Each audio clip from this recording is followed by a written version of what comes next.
Heat और temperature, जब ये तीनों मिल जाता है तो क्या हो जाती है, फायर बन जाता है। ठीक है, क्लियर है? फायर ट्राइंगल बोलते हैं इसको।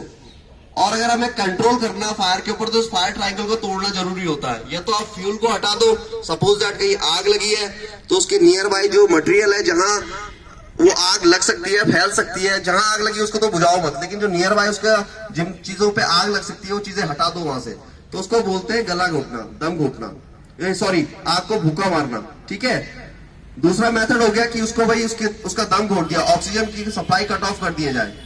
ठीक है, और तीसरा हो गया आग को ठंडा करके, यानी कि पानी वानी डाल के। तो आग के इसी टाइप से 6 टाइप में आग को डिवाइड किया गया। इतना डीपली मैं नहीं जाऊंगा, लेकिन आप फिलहाल आग जब लगती है तो ये फायर एक्सटिंग्विशर है, हर प्रकार की आग में यूज कर सकते हैं इसे।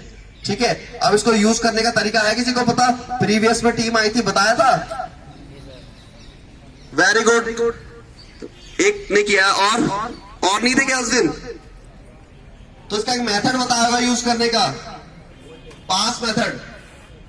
पुल the pin, aim the nozzle, squeeze the handle and swipe the nozzle.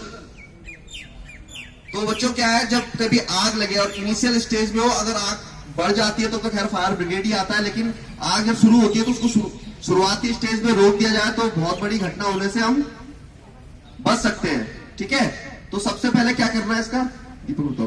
Pull the pin, ठीक है, पिन होता है इसमें सेफ्टी पिन, उसको आप उसके आगे सील पैक होता है वो, तो उसको हल्का सा रोटेट करोगे तो सील टूट जाती है, और इसकी पिन बाहर खींच लो, इजेक्ट कर लो पिन को। इसके बाद एम द नोजल, जहां पे आग लगा है उसके बेस पे नोजल को एम कर दीजिए। क्लियर है? इसके बाद इसका हैंडल है उसको दबाइए, स्क्वीज द हैंडल। इसके बाद जो इसके अंदर फोम होगा या पाउडर होगा वो इजेक्ट होगा, बाहर निकलेगा। और फिर क्या करना, हम घर में झाड़ू वाड़ू लगाते हैं ना, स्वाइप द नोजल। एक ही जगह इसको पॉइंट नहीं करना है, क्योंकि उससे आग बुझेगा नहीं, पूरा प्रेशर के साथ तो एक ही जगह जाएगा, इसलिए लेफ्ट टू राइट या राइट टू लेफ्ट आग पे उसके बेस पे स्वाइप करना है। ये तो इसका मेथड हो गया। इस तरह से इसको कॉमन सेंस लेके समझना, ये मत देखना कि क्लास ऐसे नहीं चलती है, वो मुझे ही पता है, लेकिन क्लास में इस तरह बैठे तो होंगे कहीं ना कहीं। अगर आपका चेयर हैवी है, नहीं उठ रहा है, तो टेबल होता है उसके नीचे चले जाइए। मैं जो बताऊंगा उसका कॉमन सेंस, उसकी थीम पकड़िएगा। ठीक है, बेसिकली इसमें मत जाइएगा, करना क्या है वो ध्यान दीजिएगा, किस तरह से करना है।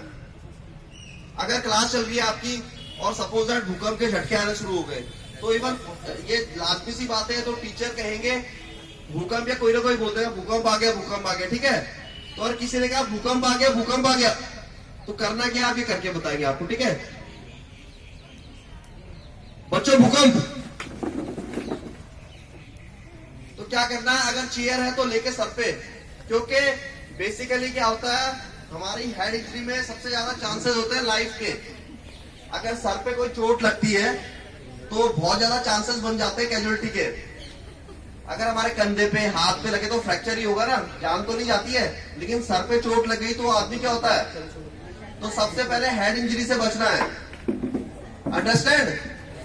अब हेड इंजरी से कैसे बचना है, आप पे चेयर होगा, अब ज्वाइंट वाला टेबल चेयर तो नहीं है, अगर वैसा है तो क्या आप पे बैग होता है, इसलिए पूछ रहा था मैं, किताबें वगैरह होती है ना उसमें, तो बैग रख लीजिए सर पे।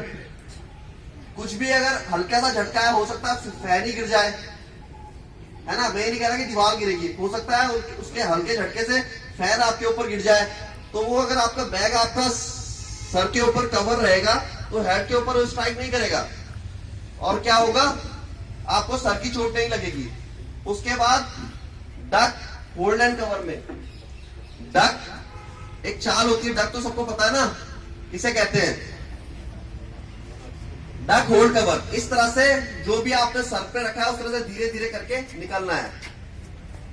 और क्लास टीचर, क्लास मॉनिटर ये इंश्योर करे कि खुद लास्ट में निकले, पहले बच्चों को इवैक्यूएट करें और फिर क्लास मॉनिटर, फिर क्लास टीचर, फिर वो किसी सेफ एरिया में आके बच्चों की काउंटिंग करे और फर्दर आगे रिपोर्ट दे कि सारे बच्चे सुरक्षित है, बाहर आ गए, अगर ऐसा सिनेरियो क्रिएट होता है। क्लियर है? और इस चीज में बच्चों एक चीज ध्यान देना, हमारे बीच में दिव्यांगजन बच्चे भी होते हैं, फिजिकली चैलेंज दिव्यांगजन बच्चे, तो उनको पहले प्रायोरिटी देनी है। ठीक है, उनको पहले प्रायोरिटी देनी है ताकि वो इजिली बाहर निकल ले और फिर उसके बाद आप लोग निकलो। क्लियर है? तो कोई करना चाहेगा इसको? एनसीसी कैडेट्स आ जाओ, यही करेंगे, ये वॉलंटियर होते हैं मुझे। आ जाओ 3 बंदे, आ जाओ बच्चों, आ जाओ।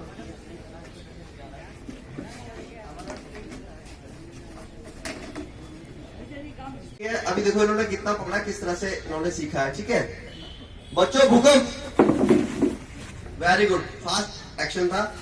तालियां इनके लिए एक बार जोरदार।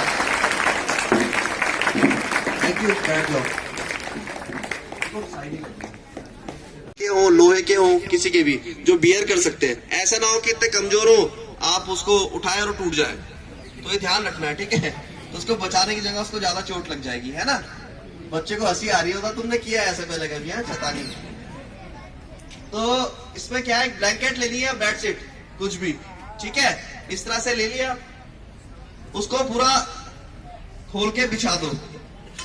ठीक है, फिर एक पोल लो जो आपने सिलेक्ट किया उसके वेट के अनुसार, 1/3 उसको, जिसका 1/3 पोर्शन है उस पर रख के ब्लैंकेट को फोल्ड कर दो।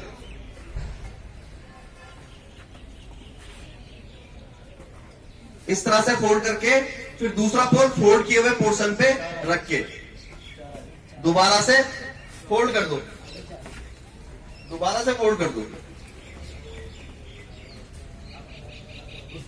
और ये आपका इम्प्रोवाइज स्ट्रेचर तैयार हो जाएगा। अब ये स्ट्रेचर पे आप किसी भी, कितना वेट का भी हो, 100 उससे ज्यादा होता नहीं आदमी नॉर्मली, कुछ हो जाते हैं एक्सेप्शनल 120 125, और 100 मान लो, तो उस वेट के आदमी को आप आराम से कैरी कर सकते हो, या फिर आपके साथ जो आपका फ्रेंड होगा लगभग आपकी एज का होगा और आपके वेट का होगा, दो लोग उसको आराम से ये देखिए कैरी कर सकते हैं। इसमें आपको स्ट्रेचर कैरी करने की जरूरत भी नहीं है, और ये चीजें आपको घर पे मिल जाएंगी, हर जगह मिल जाएंगी, है ना। तो देखिए इनको उठा के देखेंगे अभी ये, तो कितना अच्छा स्ट्रेचर बनाया है पता लग जाएगा।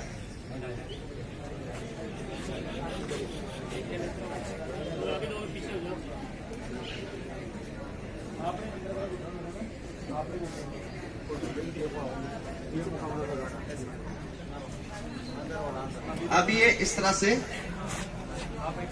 इसको उठा लेंगे और इसको कहीं भी राइट लेफ्ट कहीं भी ले जाओ, कितना दूर ले जाओ, इसको आराम से उठा सकते हो और रख सकते हो। ठीक है, कहीं भी ले जाओ।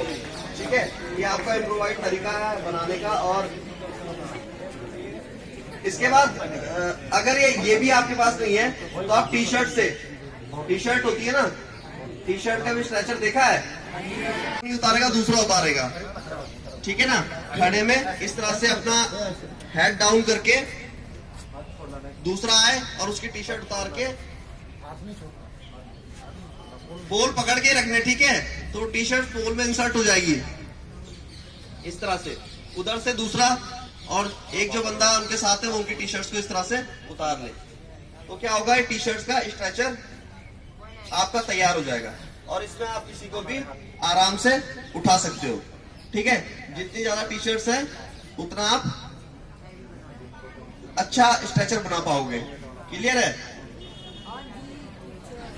अभी मैं इस पे उठा नहीं रहा हूँ, उठा लो यार इसको, आ जाओ इस तरह से देख लो। अभी क्योंकि टी शर्ट्स कम है, इस तरह से उठा सकते हैं, कोई नहीं, इस तरह से आराम से टी शर्ट से उठ जाएगा। ठीक है ना।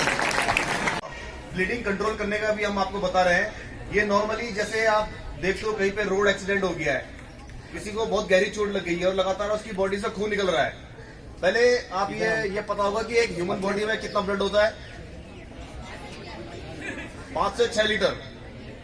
और अगर चोट लग गई है, ब्लड निकल रहा है कंटिन्यूअसली, अगर ब्लड निकल रहा है 2 लीटर तक अगर ब्लड निकल गया तो मृत्यु की संभावनाएं हो जाती हैं, डेथ होने के चांसेस बढ़ जाते हैं। तो यहाँ पे क्या है कि सबसे पहले हमको ब्लड कंट्रोल करना आना चाहिए, या सबसे पहले हमको ब्लड ही कंट्रोल करना चाहिए। तो देखिए, मान लीजिए चोट लगी है, हाथ में लगी है और गहरी चोट है, ब्लड नहीं रुक रहा है, तो इसको ब्लड कंट्रोल कैसे करेंगे? इसके 4 तरीके होते हैं। पहला तरीका, एक साफ कपड़ा लेकर के, रुमाल कुछ भी लेकर के उस डायरेक्ट उसके ऊपर रख दो और उसको दबा दो। या इसके ऊपर बैंडेजिंग कर दो, पट्टी से लपेट दो। इसको कहते हैं, पहला तरीका है ये डायरेक्ट प्रेशर। जहां पे चोट लगी है हमने डायरेक्ट वहां पे प्रेशर दे दिया। इससे थोड़ी देर बाद देखो अगर ब्लड रुक गया है तो ठीक है, अगर नहीं रुका है तो दूसरा तरीका है प्रेशर पॉइंट। यहां पे एक पल्स होती है, ब्रेकियल पल्स, तो उस पर जैसे ही हम प्रेस कर देंगे तो आगे की ब्लड की सप्लाई जो है थोड़ी हल्की हो जाएगी, तो आगे जहां पे कटा हुआ हिस्सा है वहां से खून आना थोड़ा कम हो जाएगा। तो इसको कहते हैं प्रेशर पॉइंट, सेकंड मेथड। अगर इससे भी ब्लड नहीं रुक रहा है तो हाथ ऐसे ऊपर उठा देना है, एलिवेट कर देना है अपने हार्ट लेवल से ऊपर, क्योंकि ऊपर की तरफ जब पंप करेगा ना ब्लड तो थोड़ा प्रेशर लगता है, उसमें ताकत लगानी पड़ेगी, और हाइट हो जाएगी तो ऊपर की तरफ थोड़ा कम आएगा। तो ऐसे में भी ऊपर करके ब्लड रुकेगा। अगर ये तीन केसेस में अगर ब्लड नहीं रुका है तो एक लास्ट तरीका है, उसको वैसे जल्दी से करना नहीं होता, पर लेकिन उसको करने का तरीका क्या होता है, एक रस्सी लेनी पड़ेगी, एक आपको छोटा सा एक धागा, रस्सी या कोई मोटा कपड़ा, जैसे